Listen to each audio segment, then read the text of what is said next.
think it records automatically. So it says this hangover is live on air now. Okay. Okay, so I'm Rob Pye. I lead an organization called Ethos. And I guess I've been thinking about this in the corporate world for probably the last 15 years, since I created an organization in the late 90s called C People. C was for Collaborate, Connect, and it kind of went up and down in the dot-com boom and bust. And Ethos was created, it was just the next thing after C People in 2010.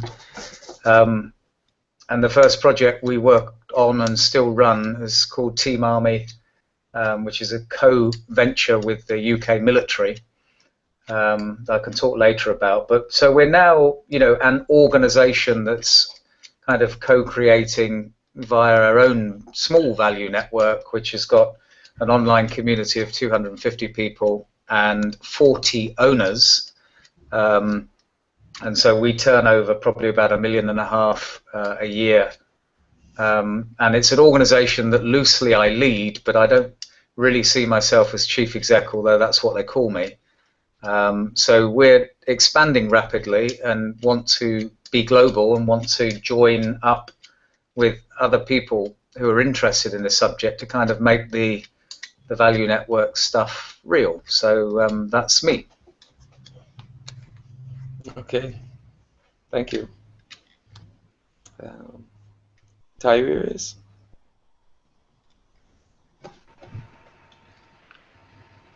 Yes, I was just muted.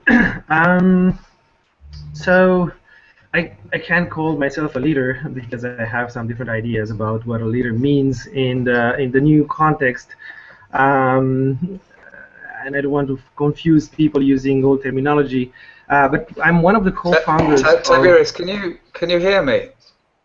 Yes. All the stuff I said just played back as soon as you came off mute. It's really weird. It was like a 5-minute delay, and then I started broadcasting back. But would you mind starting again? Sure. I was saying that I can call myself a leader because I have different ideas about what a leader means in this new context. But I can say that I'm a co-founder of. Can you hear me? No? Yes, I can hear you. Okay. I'm a co-founder of Sensorica, and I worked a lot on what we call the open value network model, which essentially tries to solve a very important problem. It tries to make open source hardware sustainable. By that we mean, oh, somebody dropped out. By that we mean providing a legal framework, a economic model, and some tools for open source communities to allow them to. Kiwi, Yes. Kiwi, forgive me. That was Robert that dropped out, and I think a lot of this conversation is between you and him. So you're probably going to have to either pause for a minute, and maybe get back. Okay. Now he's back. Now he's back. Okay. All right, but he probably missed your last sentence or two. Okay, I had a real technology problem here. Okay. Can you hear me? Just testing comms. Yes. I had such a horrific technology problem. There was literally about a 2-minute gap between when I spoke and then it started coming back, and then every time Tiberius said something, it started coming back. So I shut down my browser, logged out, closed it down, and I heard pretty much nothing, I'm afraid, of what you said. I'm so sorry.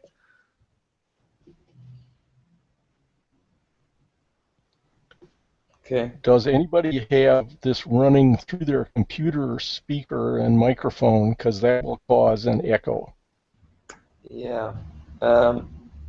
Yeah, I'll have a look and see if I can get a headphones.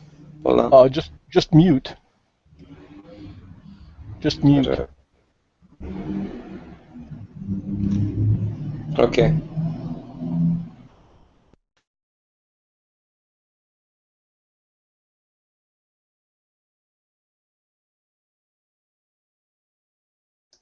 Tiberius, why don't you go? Start again.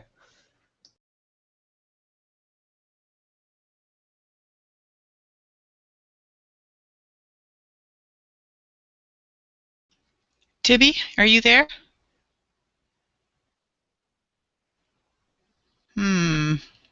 He seems to have gone dead. He does. His picture's frozen. Yep.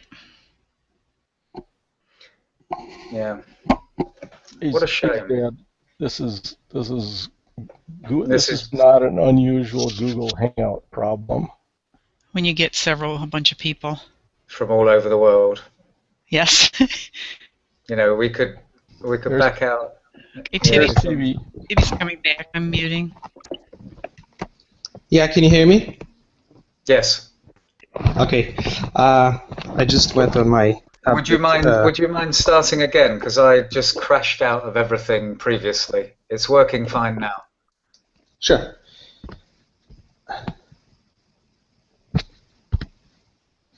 Yeah, I was trying to put my camera on, but I don't know if.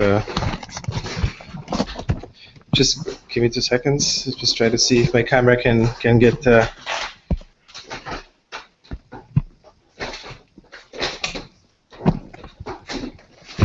Oh, okay, got it.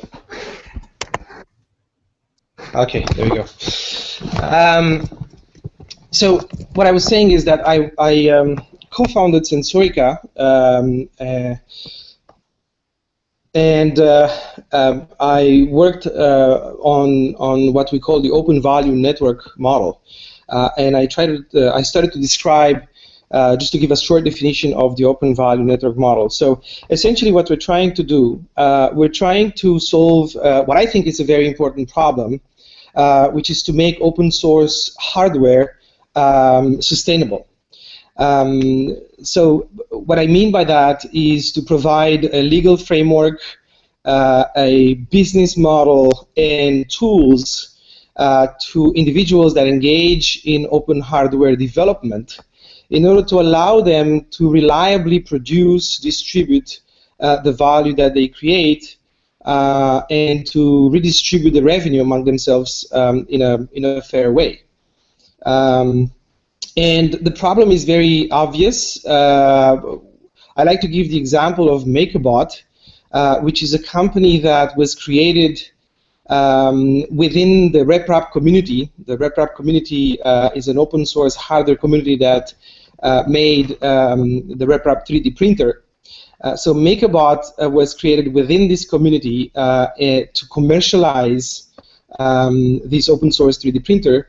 And what happened was, as they formed the company and moved to market the product, they had tremendous pressure from investors to essentially close the company and to even close the technology. And that created a lot of social friction between those who were initially involved in the open source development of the 3D printer and those who were now part of the company. So we can search the web about this problem where people write about their bad feelings of how this operation was conducted. So what we see here, we see open source communities that operate on some set of values and some principles that enter in conflict with the normal way of capturing value from innovation, which is the corporate way. It is a social problem, but in my opinion, this is an economic problem, and this is precisely what we would like to solve with the open value network model.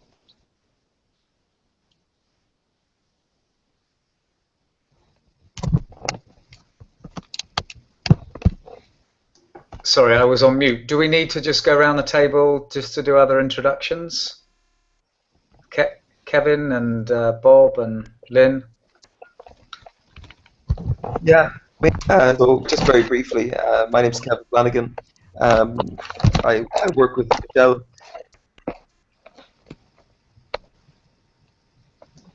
Sorry, you work with who? I just assist him with this, with the peer-to-peer function, and with Michelle Bowens from the Peer-to-Peer Foundation. Okay. So assisting with various community things and the blog and just I'm really just here as a host. So I'm just sitting in, listening, learning. So I'll let you continue on with the introductions. Thank you. I hope that's okay. Okay, I'll go for a minute here. Lynn and I are software developers, and we have been working with Sensorica to develop software that trying to make their open value network work in a bunch of different ways. We have been doing this for quite a while with a bunch of different organizations. Where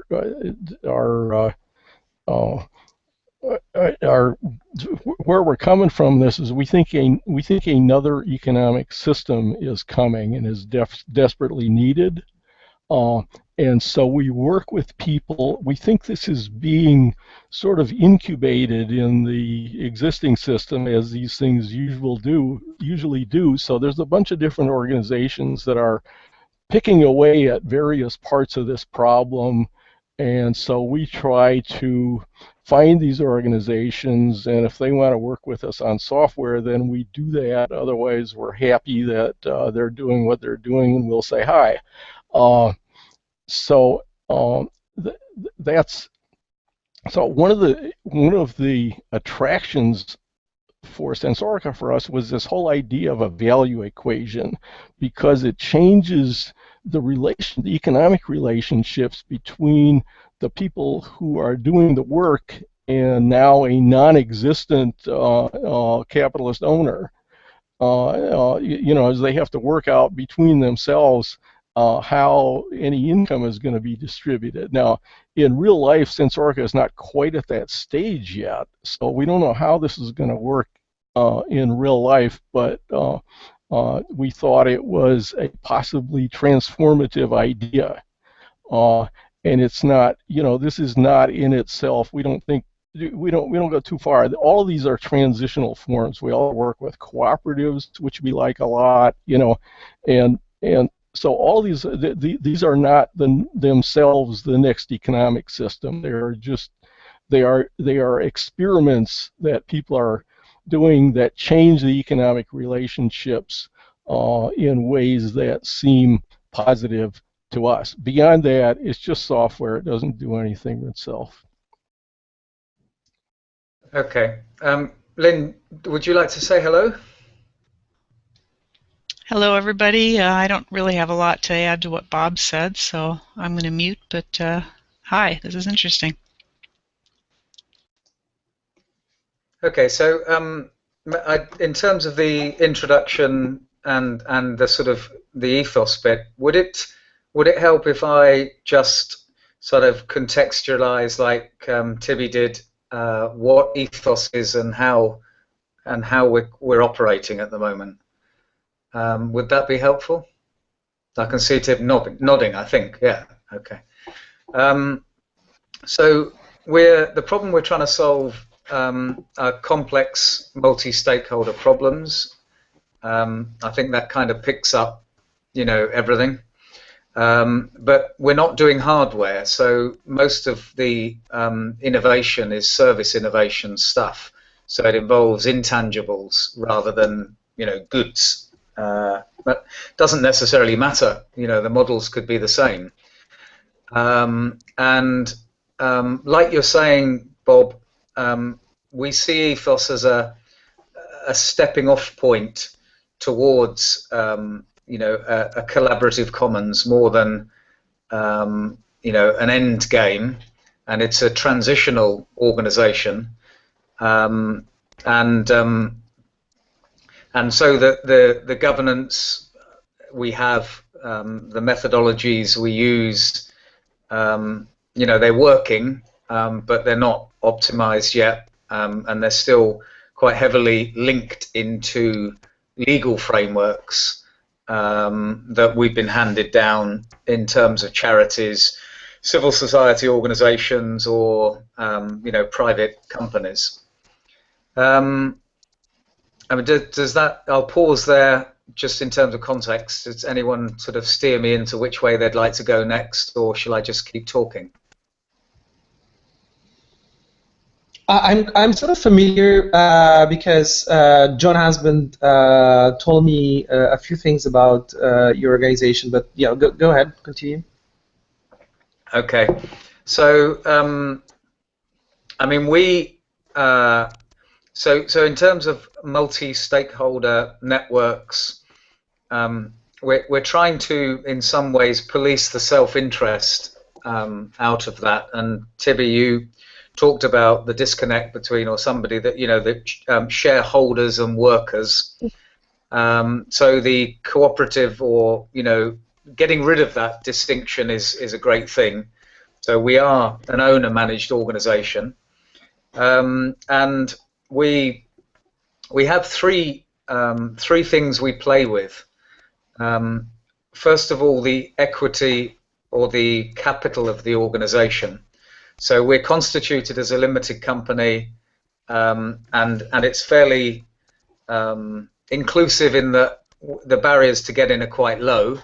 There needs to be there is something which we call a value exchange agreement. I could talk about that later, but once you're in, and pretty much anyone can get in and be an owner, because it just requires a specification of who you are and what you intend to do, and then you're in almost. There's quite a low barrier.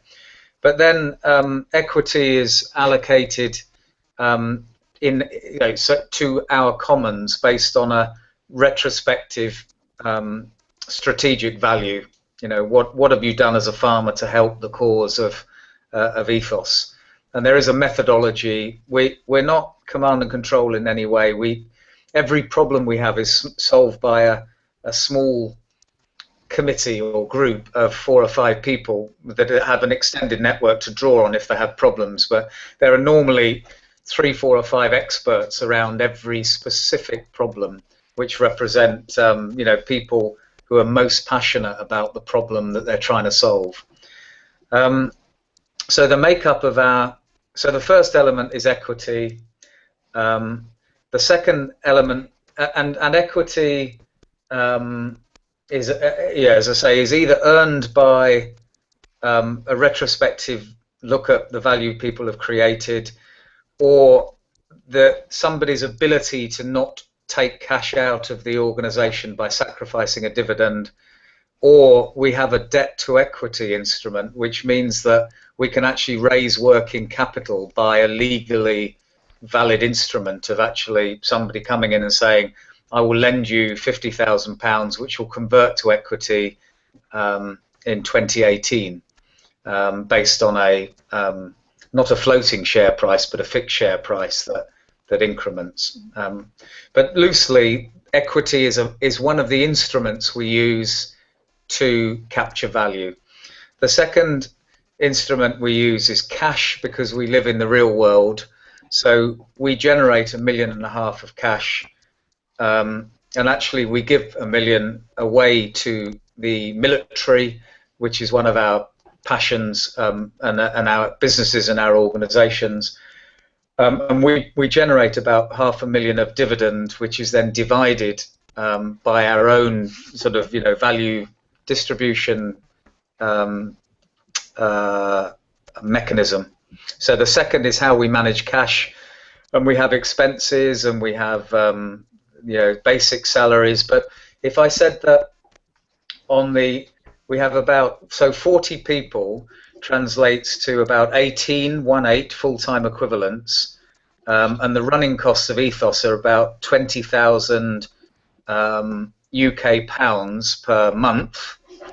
It's not a lot of money to run an organization full of generals, admirals, chief execs, and geeks and programmers, senior and junior people. At market rates, that would cost a hell of a lot of money. So that leads me on to the third part of our value system, which is we have a time banking or a a sweat equity bit, which is an off-balance sheet partner agreement, which is really the difference. So if Tibby, you were working and your market value was £100,000, Ethos would equate that to £75,000 as a if you like a spot market rate for your value, and the difference between the cash you were taking out and the effort you were putting in, we would keep a record and build up essentially an IOU on that indicator. So that currently adds up to about £1 million worth of debt. That could be put in an altcoin or a Bitcoin, but at the moment it's in its own company accounting system. It doesn't exist as a real company, but everyone, I can log on and see what we call them partner accounts, what my partner account is outside of the legality of Ethos. And then, so they're the three things: equity, cash, and partner accounts. And then between problems we're trying to solve and people, we have this thing called a value exchange agreement, which just kind of sets out how people and problems come together. So the entity model, the meta model of Ethos says you've got problems, you've got people, you've got organizations, and those things come together with value exchange agreements. So what I imagine is a social marketplace, not one that's like freelance.com or a race to the bottom marketplace. It's a social marketplace that mediates problems on the one hand, people on the other, and you get people convening around problems, and then you've got an economic and social system to monetize that value. That's what we're playing with at the moment. Shall I pause there for reflection? Just one really question, Robert, is like, how does your governance work? Like, are the value exchange agreements public to everybody within the organization or outside? And how does that kind of work in terms of transparency? Curious. Well, the principle is everything's open to everyone, and increasingly everything is open. I mean, you have things when somebody's got a personal issue that they don't want to make public. Then obviously those things are kept private. They're normally sort of tensions or social issues or financial difficulties or whatever. But yes, everything is open. But from a governance point of view, with a very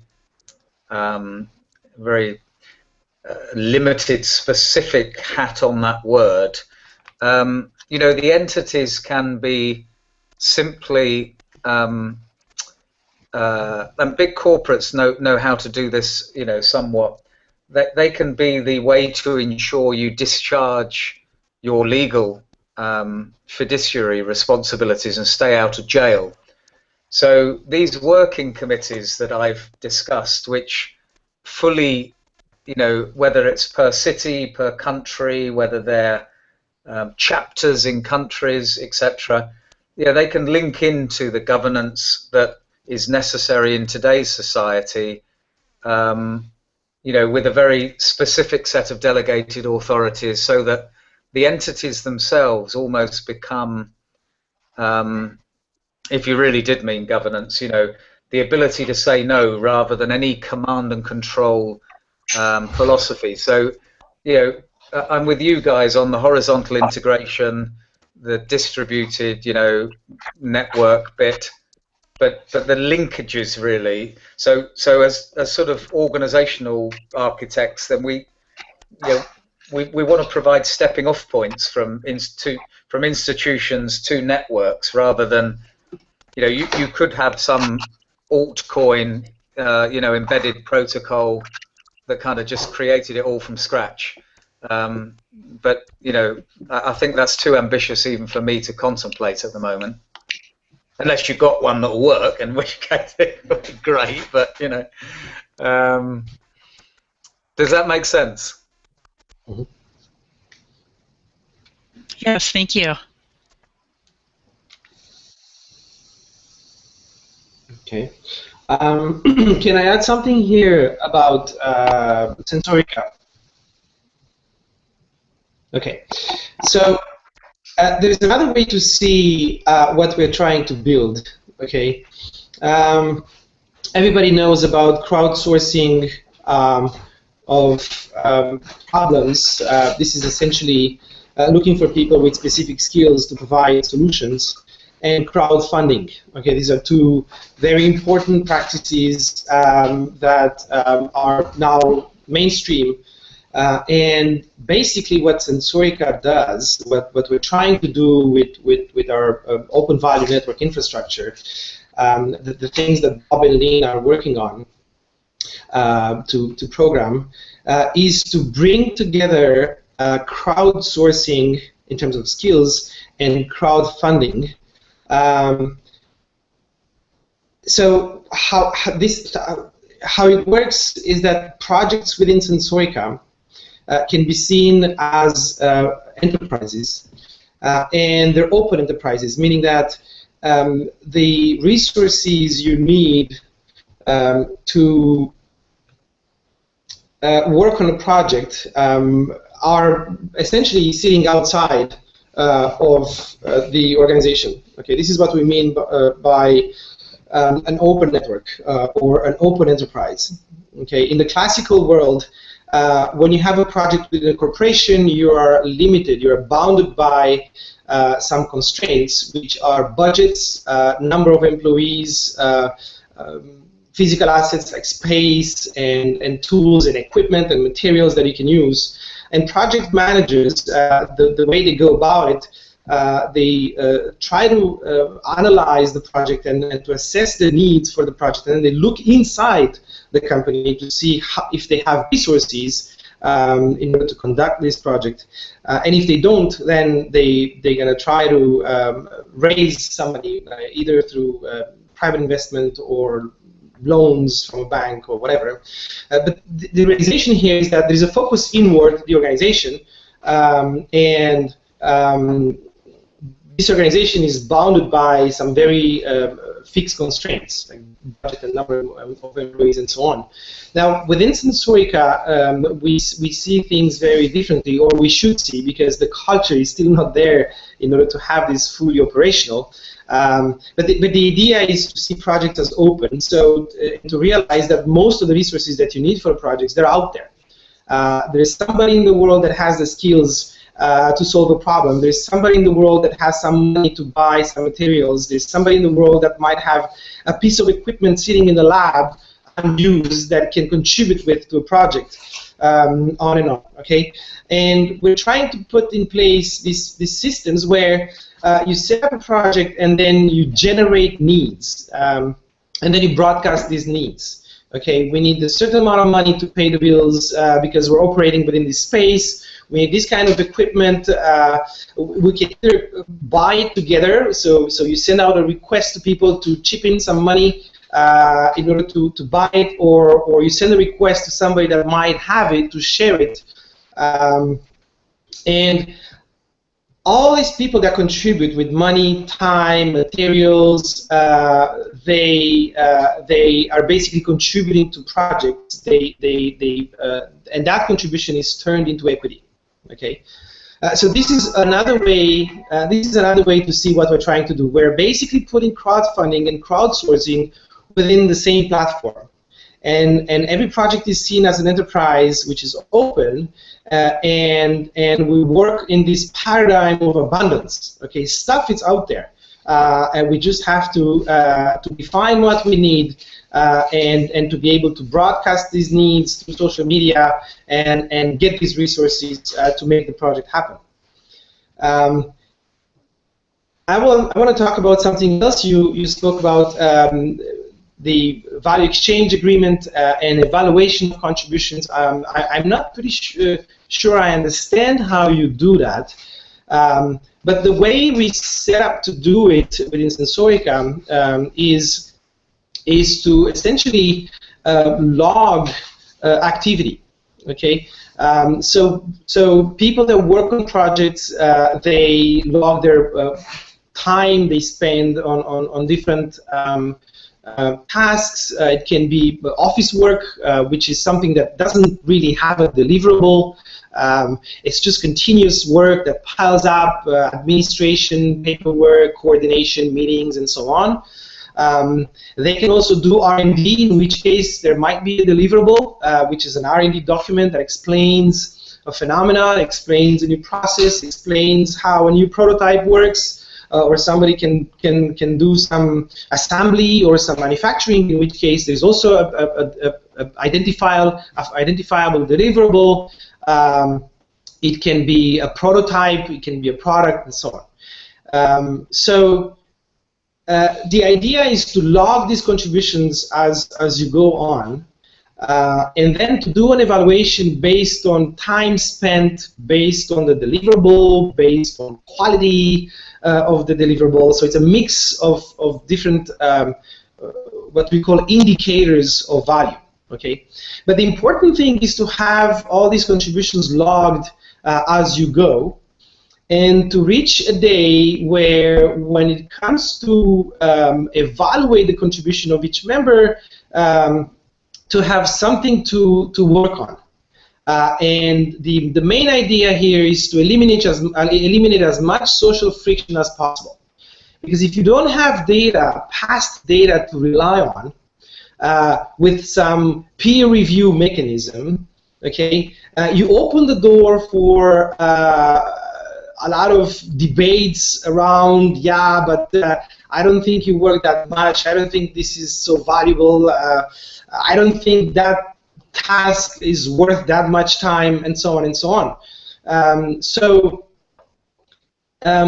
We're not operating on a time bank kind of principles here. We want to consider time just as an indicator, but we think it's important to have a detailed description of people's involvement, okay, in order to use this data later to diminish that social friction when it comes to evaluation of value and negotiation of how do we split equity into a project. I completely agree, and we do the same. In fact, as we're growing, you know, like we have between now and 2018 an objective to have 6,000 people who are owners, because the network effect, you know, kind of works at that level in a way that it doesn't at 40 people. And we, you know, from day one, you know, you can't ignore input. We have, you know, it's a long tail model even now with 40 people. So some people do a day a month, other people do full time, other people are in the middle. I have a question that is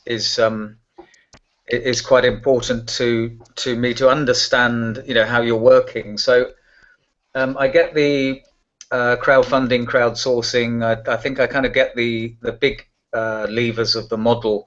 I'm interested in how you mutualize effort and how you mutualize culture, because they're two really, you know, I want to talk a bit more about that in a minute. So what I mean is, if I work on, if I want to provide general value to the community, am I able to work at the Sensorica level as a worker, where all of my input and all of my output is mutualized across all of your projects? Or can I just work on 10 projects that are, you know, how do you work on input and output in a mutualized way?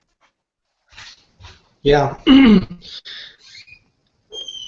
So we had some recent experiments with some projects that generated a bit of revenue, And that sparked a new reflection on value equation and how to split the revenue. And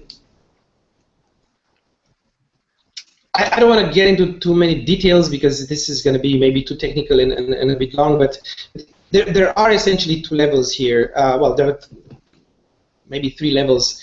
But let's pick up the first two levels. Some people might engage in activities for the community. Okay, for example, I can work on Sensorica's website, or I can work with Bob and Lynn on the NRP system, or I can clean the lab. Now, these are activities that affect everybody and affect all the projects. Okay, so these are a big category of activities that feed into the development of the community as a whole and in making the community sustainable. Then there are activities within projects, and a project is seen as an enterprise and it's market oriented. So these kind of activities, they generate equity generate equity within the project, and that translates into income whenever the project, or if the project generates some revenue. So how do we deal with these things? Okay, if you operate within a project, it's more simple. We just take everybody's contributions of different types, okay, translate that into equity, and whenever money comes, we distribute that to these individuals that worked on the project. And now what we're doing, what we're actually essentially starting to do, is that from the generated revenue, we take 5%. Okay, and we put it into an account that we call the Sensorica account. Okay, so now how are we going to use this 5% as it accumulates? This is used by contributions to the network as a whole. Okay, and the idea here is that work for the network should not translate into equity for every project. Because here you run into an economic problem, okay? If you invest your time in the network and you translate that into equity distributed across all the projects, your risk is essentially lower than working within one project, because the probability of having a few projects making it within the whole network is higher than any specific project, okay? So there is a risk issue there, okay? Moreover, if you generate equity and distribute it across projects, you essentially go into a sort of a rent model, where people that contribute for the community, they will have equity in all projects for as long as these projects generate revenue. Therefore, they're effectively charging rent for the entire community. Okay, and is that something that people will accept? I don't think so. And another question is, how is that going to drive behavior? Well, when people see that, they will try to contribute more on the community development and keeping the community sustainable, rather than participating in projects, because they know the risk is lower and they know that their equity is going to be distributed across all the projects, and they're going to have revenue for the rest of the life of these projects. So it can basically shift incentives. Okay? So one way to solve these problems is to say, whatever time or money or material resources you contribute with for the community, cleaning the lab, buying a new microscope that anybody can use in the lab, paying some bills like the internet or the rent, okay? Whatever contributions you make for the community, they should probably be treated as a debt.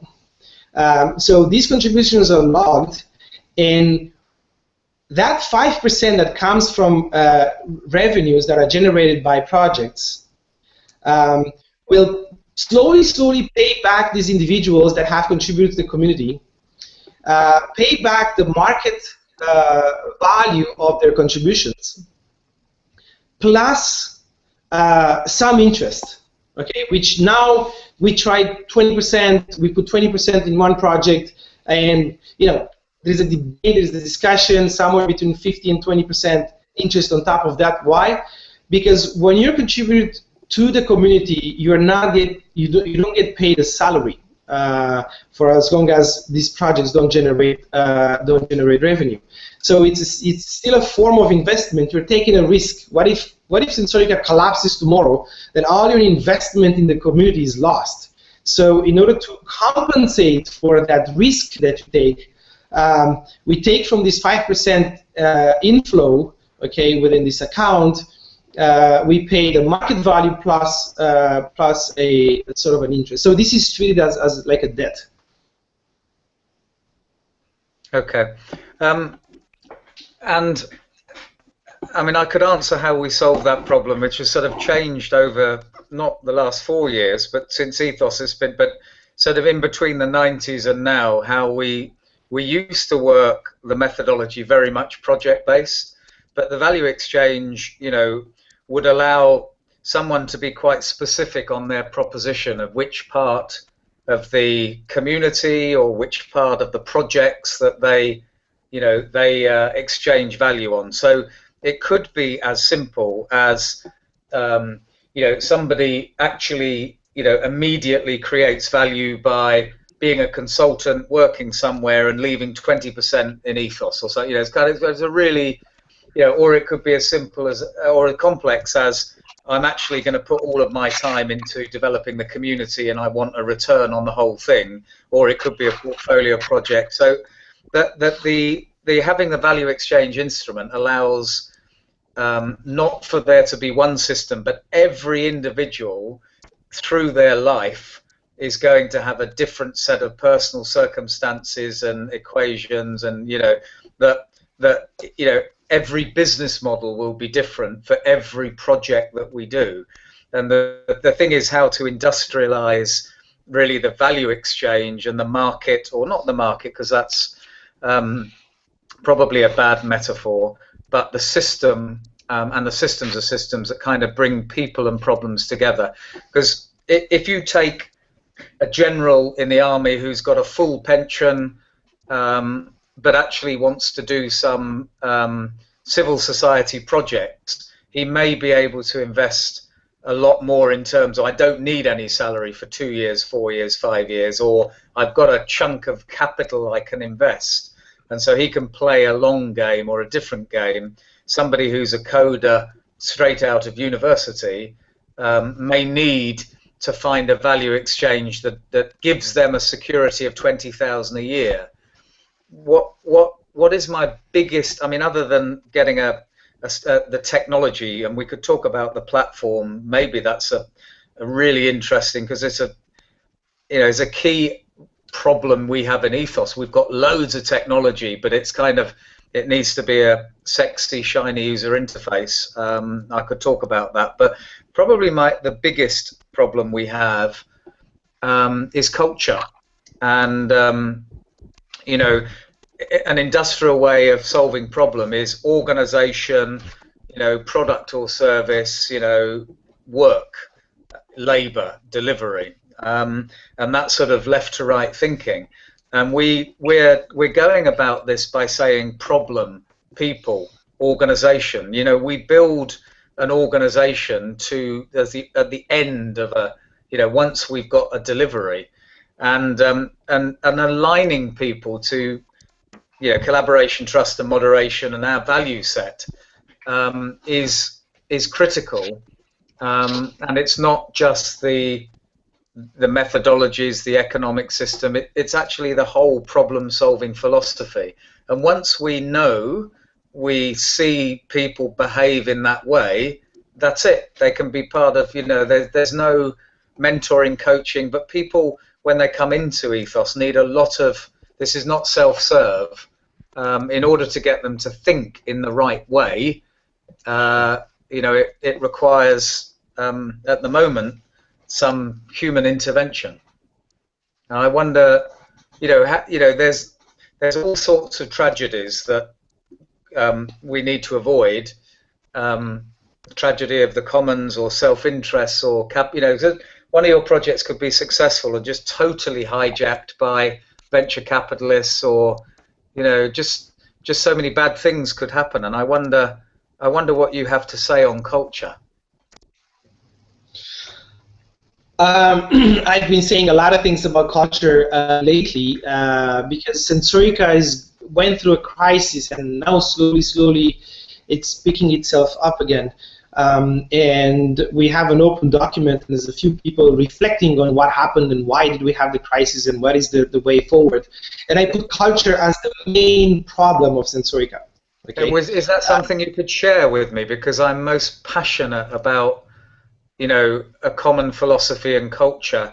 I don't, you know, we haven't had a tragedy yet, but you know, it's the one thing that will kill us. You know, that obviously it will fork, obviously it's organic, obviously it will evolve, but it's the thing that is so simple for the people who do understand it. But if you don't fully embrace it, if you've still got some industrialism, you know, 2.0 in your head, even the simplest things are very difficult to explain to people. I think I've lost you. Can anyone hear me? I can hear you, but I don't see Tibby moving anymore. I can hear you too. Okay.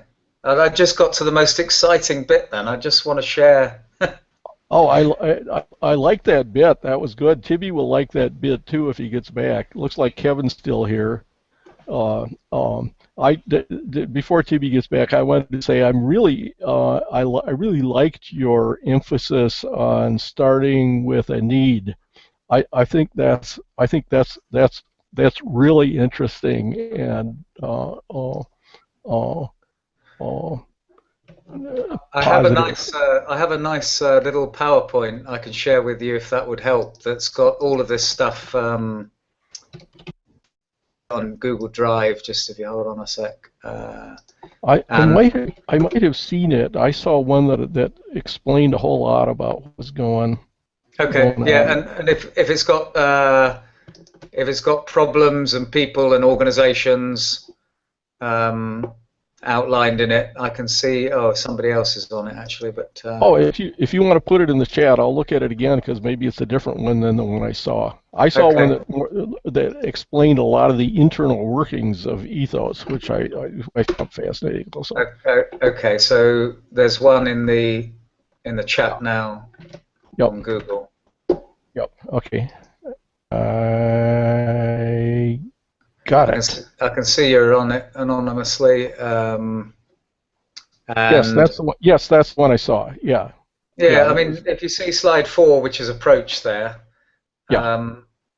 And I mean, there's the biggest thing that we have to do is create an environment where we can welcome people. I mean, that we had a conference in London 2 days ago with 21 ethos owners and 36 people who were fascinated with ethos, and some people in the room just got it instantly, and some people just, you know, I just don't get, you know, how do you actually make it work?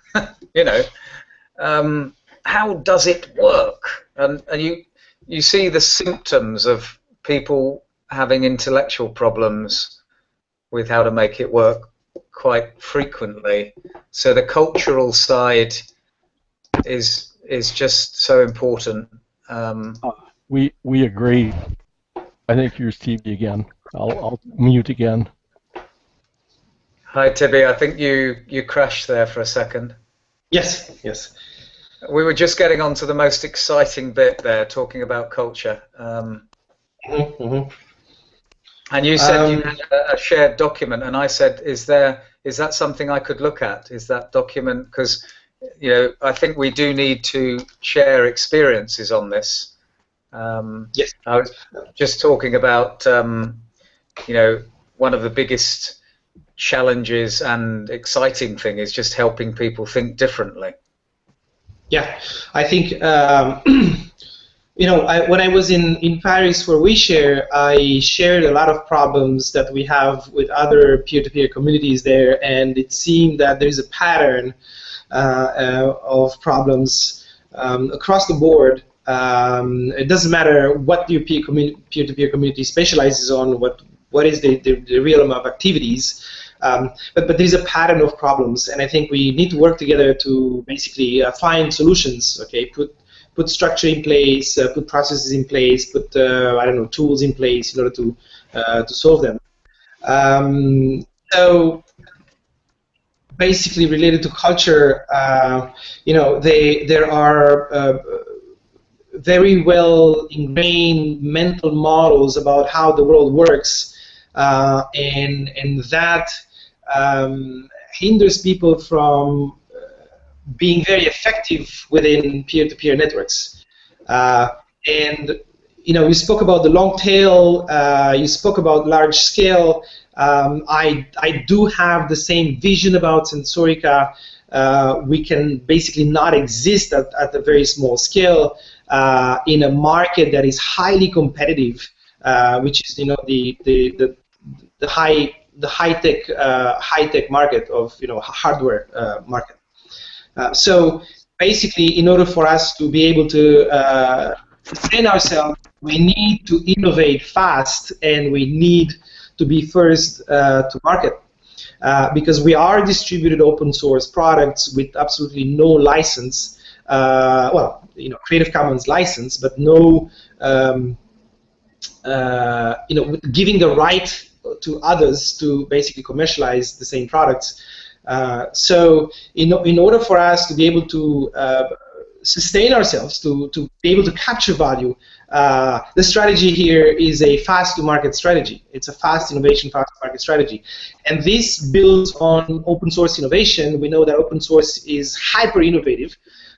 So essentially, we're building in open source practices. Open source is global. Open source is large scale. It is long tail. So essentially, this is where we need to get Sensorica to operate at that large scale. But now there is a cultural problem that hinders this development. Okay, just very simple examples in a very simple language. People that come to the lab, they don't really understand that the projects are open and that resources are out there.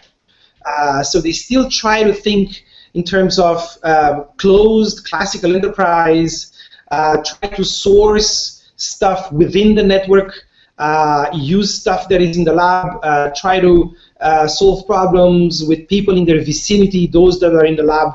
So we're basically doing research and development, very hard research and development. We're working on scientific instruments, but we're doing it in a classical way. If you look at how people work in Sensorica, they work like in a startup mode. So, I have been repeating and repeating and repeating to people that you don't spend more than one day on a problem. You map communities that might have the resources that you need, and go there, use the forums, use Facebook, ask the question, and go for the social intelligence, go for people out there that give you bits and pieces of ideas. Same thing for buying equipment. Don't look at getting some funding. Why don't we just crowdsource this equipment? Why don't we crowdsource the space and so on? So these are not reflexes, and that's why I'm saying we have this cultural problem. For me, culture is incarnated values and norms and processes. Incarnated meaning that you don't have to think about it, you just do it. If you have a problem, you don't have to think too much, why should I go on a forum? You just do it by reflex. And most of the people come from the corporate world, and we have been fed this culture of being competitive, of being the best, of having our name on stuff. So our egos are pumped up, and what happens is that when people come within Sensorica, first they want to sort of occupy key positions within a project to get their name associated with it, to get some credits. They don't share early because they're afraid of criticism. They're afraid of not having the work done perfectly or written well, or having some mistakes in the document, or not having the best idea to start with. So they're not sharing fast. They're not sharing early because they're afraid to be criticized. They're in the mode to be please to others rather than share and collaborate and acknowledge mistakes and learning from mistakes and so on. So there's all kinds of problems that hinders the development of Sensorica in a long tail mode or in why don't we work out how to join our networks together? Why don't we spend some time on where I mean, it doesn't matter that it's product or services or whatever.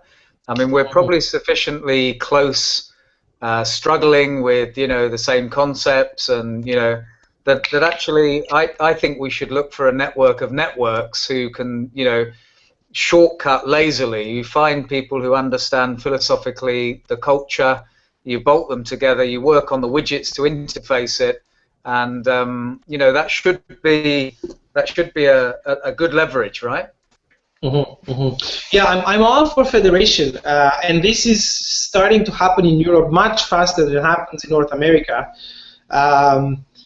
We share in Europe as an organization plays the role of a binder, and what I saw when I was in Paris is they're starting to federate fab labs, maker spaces, tech shops, different kinds, biohacking communities, hackers.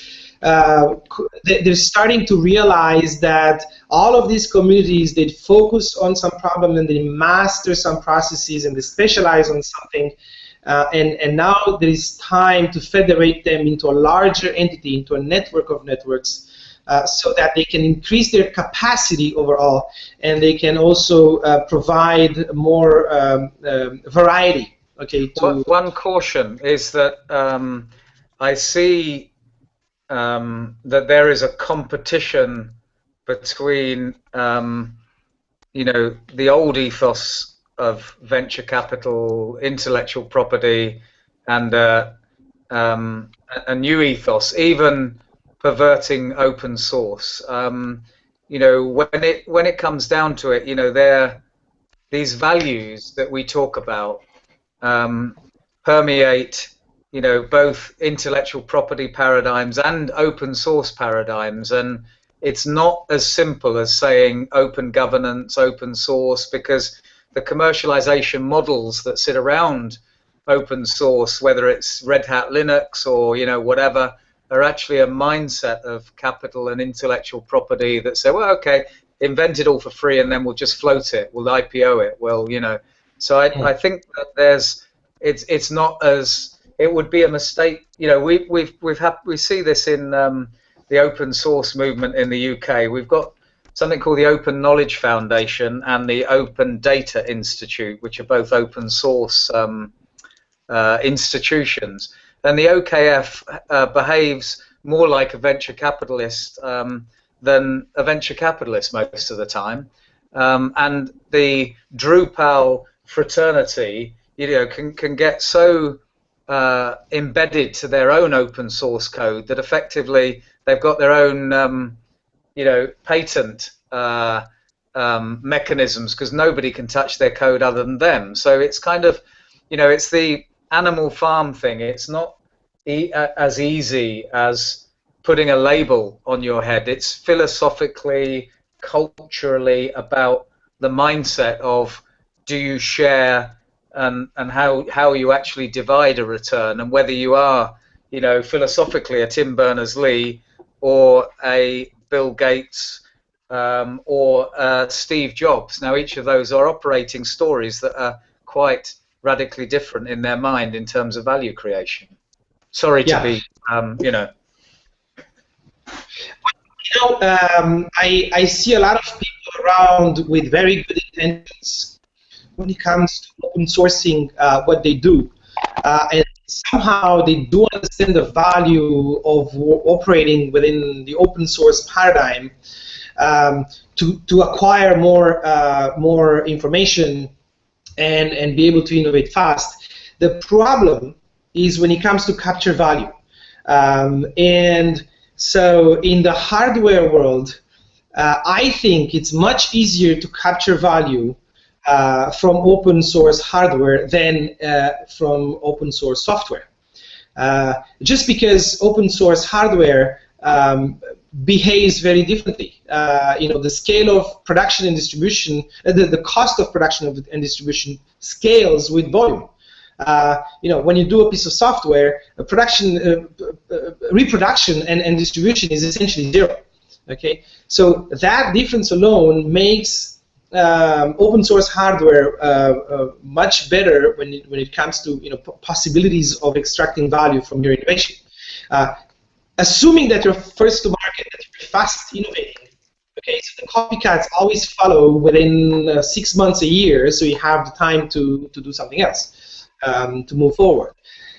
So there's a lot of goodwill out there, but people don't trust the new models to capture value.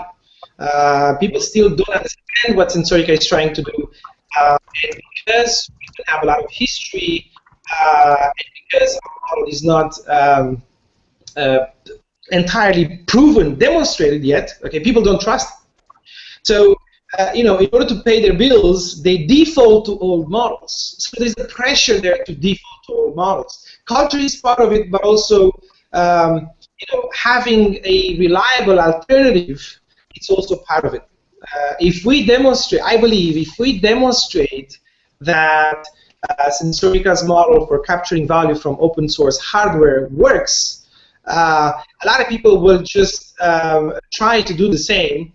In the beginning, they will not really understand what they're doing, but they will try to mimic, to copy the model, and slowly, they'll probably get it, and they'll get the culture just by being immersed in this kind of communities. So if you take any problem, you've taken hardware.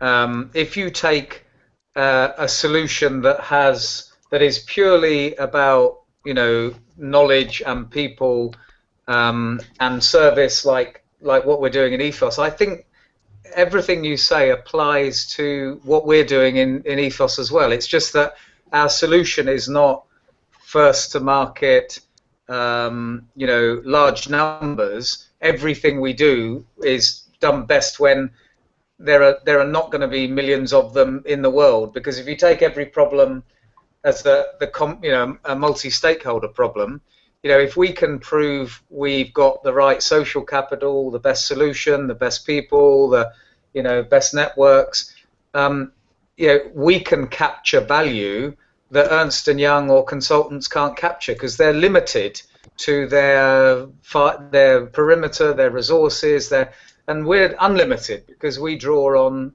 an infinite relative resource base. And if people can aggregate their social capital to solve complex problems, it's unbeatable, right? So it kind of works at the high value, low volume end, which is me, and your end, which is low value, high volume, or anywhere in between. So service is another type of product. So you have software as product, which you have a lot of development time. These are your sunk costs, and then how do you capture value from the software in order to cover your sunk costs and make a living when the distribution and reproduction is essentially free. Then you have material products, hardware, that also have a lot of sunk costs, even more so than software, because hardware development is more resource intensive. The difference here, again, is that the reproduction costs and the distribution costs are scaling with volume, and then you provide services on top of it, so that's also a source of income. We're also starting to offer services. And for example, we are rolling out now a 3D printing course. Okay, and it's going to happen. It's going to happen this weekend. Now we give our recipe for the course on our website, so somebody else can just reproduce the course and give the course. But this service that we provide to the community relies heavily on people, and the costs of reproduction, they also scale with volume. Okay, it's not something that you can copy and distribute. You need these people every time you you organize the event, right?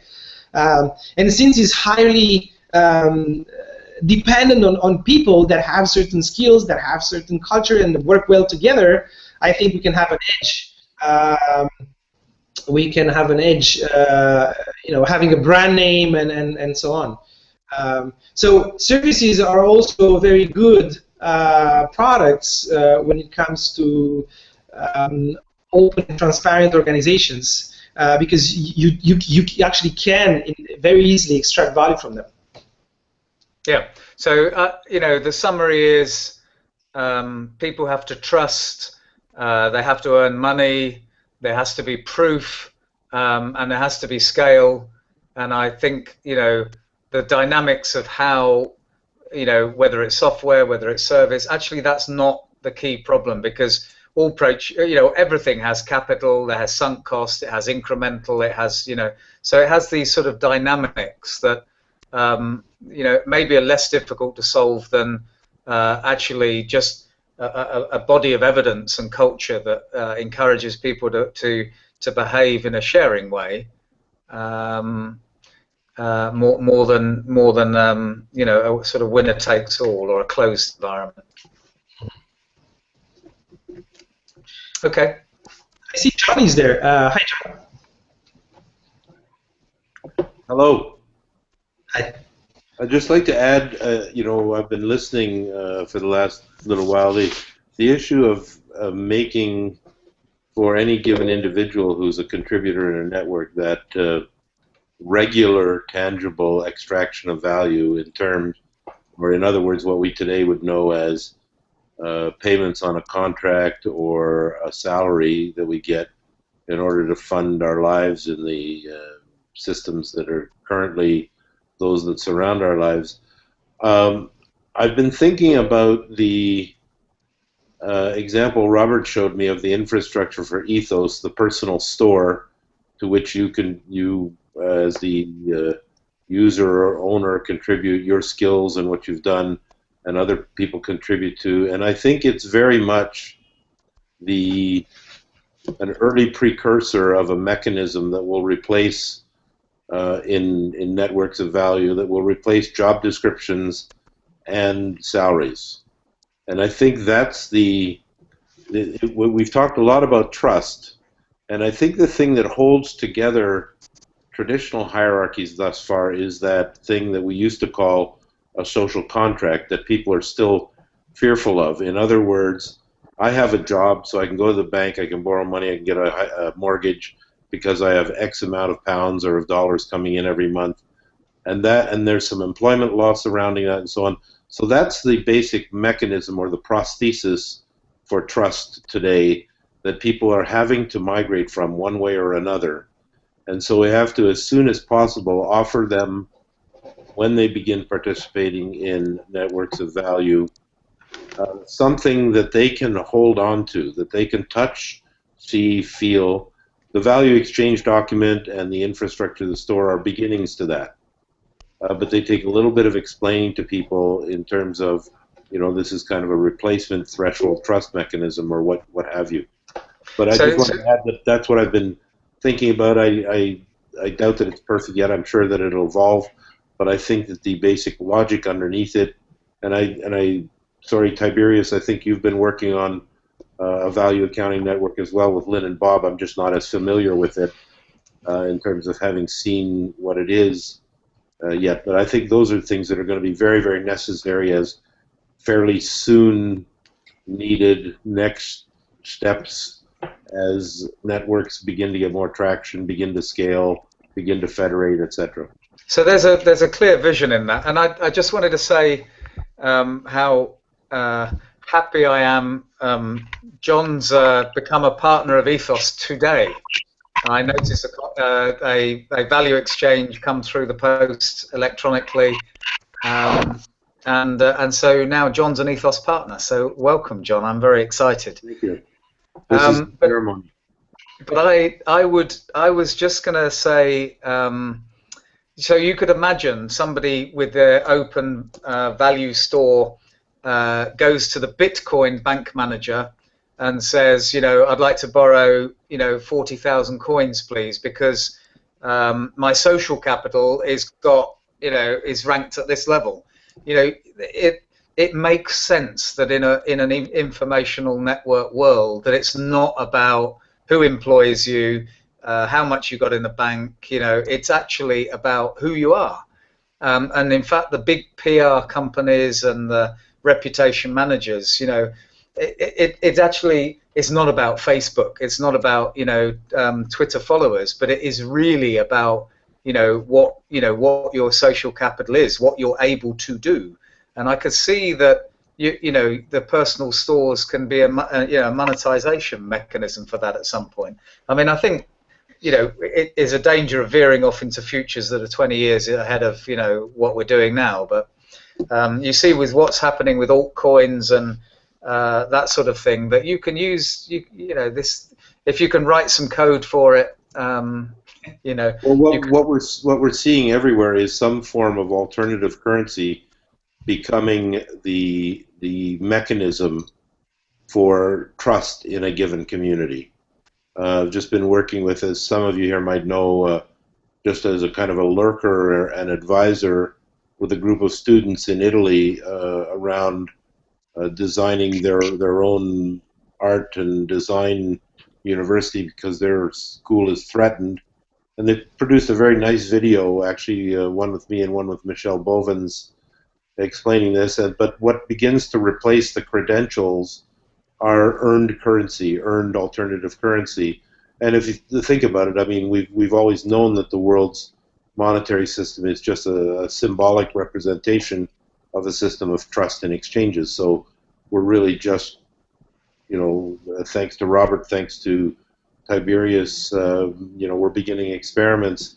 It was a quip five or more years ago, but it was really a sign of things to come.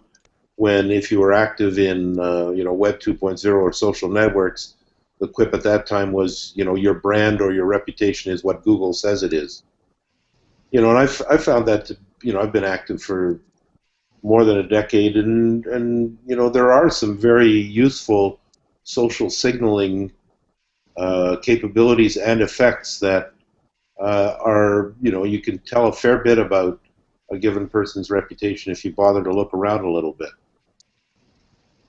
And so we're just seeing an integration and formalizing of that, and your two relative efforts are more examples of that with a more tangible, hard-edged, practical focus.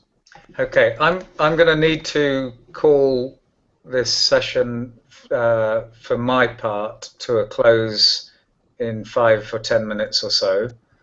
Can I ask you a question? You're most welcome.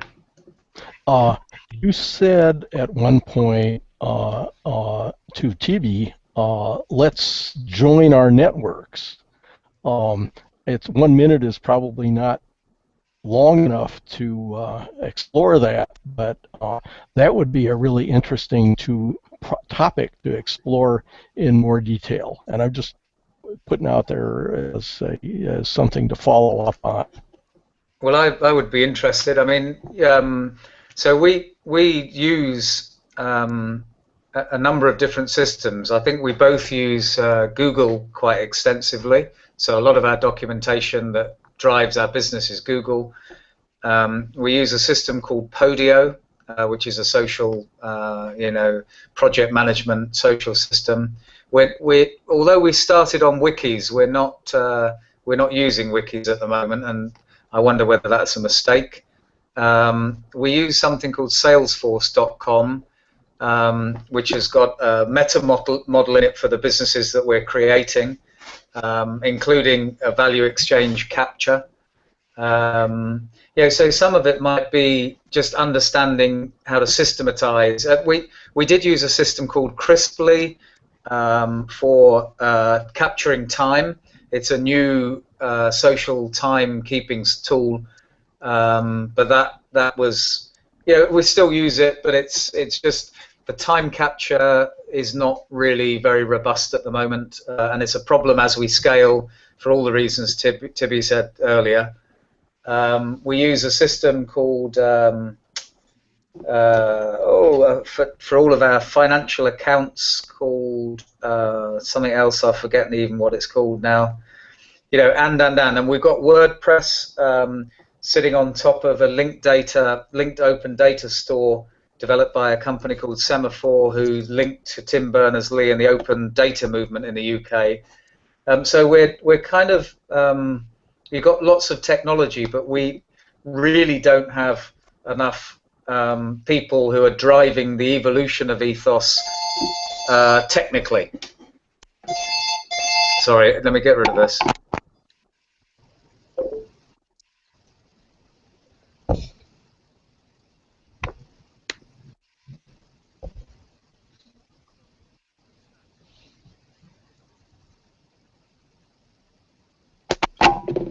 I do apologize. Can you hear me again? Yes. So, what can we do? Can we participate on each other's mailing lists and share documents? I can invite you to Sensorica's main folder on Google Drive.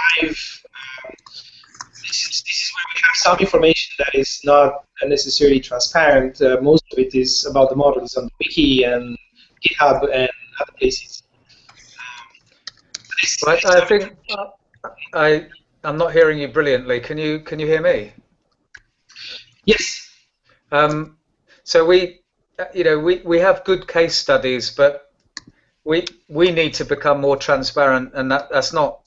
Yeah, that's just sharing more of the stuff we've got. And in terms of model behavior and people that, you know, have been with us 2 months or 2 years or 4 years and building stories of how we are successfully, you know, and not the successes and failures in terms of this cultural transition, because they're as useful to you as they are for me, where you can have a little video, 2 minutes of, you know, this is how Ethos had this problem, and actually your members can look and go, yeah, no, how's that? Yeah, we had this great session 2 days ago with 36 new potential partners of Ethos in the room, and there'll be a lot of stuff coming out of that we can capture in terms of like case studies of people and questions and photographs, and so I think it's just that there's a sharing thing to go on as well. If that's useful, you know. Yes, for sure. I'm just wondering at the technical level how we could basically create some channels so that some members of Sensorica that are heavily involved in model development can learn from your experience and how you and your members can learn from Sensorica's experience, and then slowly we can explore also ways to exchange value. Who knows? We might work together on some projects. Yeah, absolutely. And that would be hugely exciting. I mean, if we, we've got one of our projects in smart cities. So we have call it a business called Ethos Smart. If you go to ethossmart.com.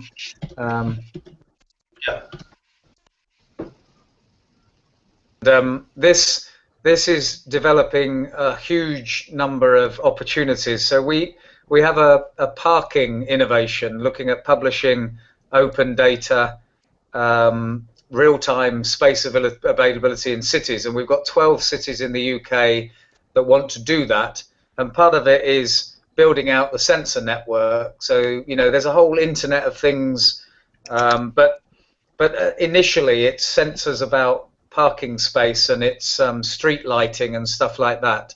So just getting Sensorica, looking at that as an opportunity, it's a global opportunity. Who knows where it might go? But we're doing parking, we're doing retail, high street innovation. You know, at some level, there's absolutely the Internet of Things as a platform to enable, the projects we're developing as a service to happen in real life.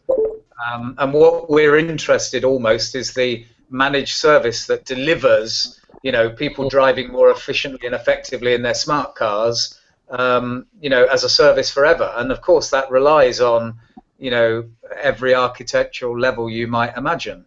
So how do you crowdsource and crowdfund that rather than, you know, so if we take problem by problem, what we're working on, and publish those to you, you know, it might be a source of, you know, you helping to go, wow, okay, I'll put those out to my network or whatever, and I've got a big pipeline of problems, you know. Mm-hmm. Interesting, yeah.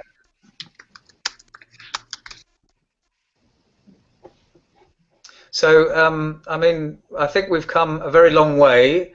One suggestion is, you know, let's think about how do we join the networks and maybe come together after some time with some concrete suggestions on what we might be able to do for one another.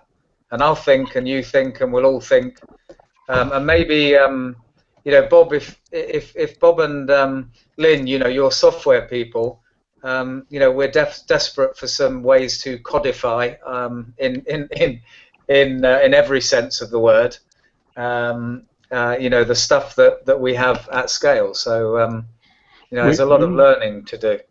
We would be delighted to start a conversation around that. I will send you an email about what's happening right now. Is there's a lot of projects, software projects around the world that are biting up off different parts of what we see as this bigger problem. And, you know, so you got your own little bits and pieces of it. And so we're trying to figure out how to collaborate with these other projects. And some of them are, you know, there's about a bunch, there's an amazing number of problems in trying to get different open source projects to collaborate with one another.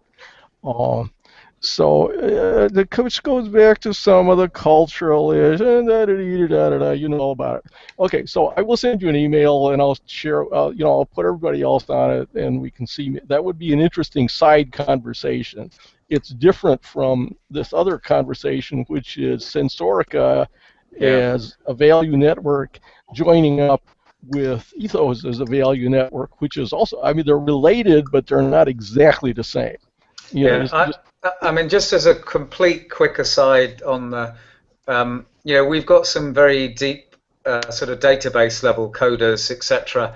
I could do with one or two partners who could start at the WordPress design level and go down a little bit. But some people who are more in the WordPress design bit, but we don't really want to buy them as commodities because we, you know, I'm learning that every time we buy something as a traditional resource or commodity, it kind of, you know, it's just countercultural for us. So if anybody knows of WordPress design people who, we have money, you know, we have requirements, we've got a few websites to build. I need to port the one that I just pinged a link to, Ethos Smart. I want to port that onto the WordPress platform to give me an open data piece that we've got already under it. But what it needs is really design underneath it. Well, unfortunately, Lynn and I are also deep back-end model builders by trade and logic programmers and things like that. And everybody complains about our user interfaces. So we will give you no help in that respect. No, and it's important to, you know, to understand really exactly, you know, so. We just want someone to start, you know, some people to start from the top and can take it down a little bit, and when they get close to you, you know, they'll stop. You know, we've got people, I'll say like you, but people who are really hard on the back end stuff. There's one guy around Sensorica, Alex, I can't remember his last name right now, who has been trying to find ways to collaborate. He's a designer.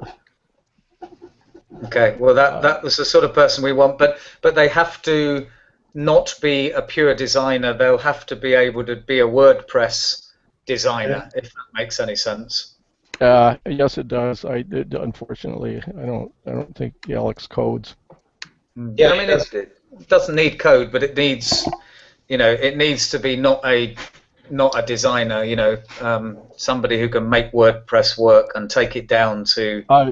We will introduce you by email, and then you and Alex can see if you have any Okay. Thank you and so a way much. to work together. Yeah. Thank you.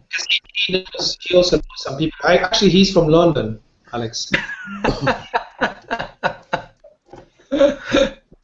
There you go. Small world. Okay. Yeah. I mean, there's a big, I think, Wiki conference on in London at the moment. A global conference lasting for a week or so. I mean, I just think the world is at an exciting place, but maybe I'm biased. We've just got to hang on in there for a little while, and I think things are going to explode in a good way. Yeah. Yeah. All right. Yes. Well, listen, I really do need to go now. Thank you so much, everyone, for giving so freely. I really hope we can stay in touch. It was most valuable, and Sure. I wish you all well. Let's keep in touch. Let's do. Thanks again. Thank you. Bye-bye. Bye. Bye, all.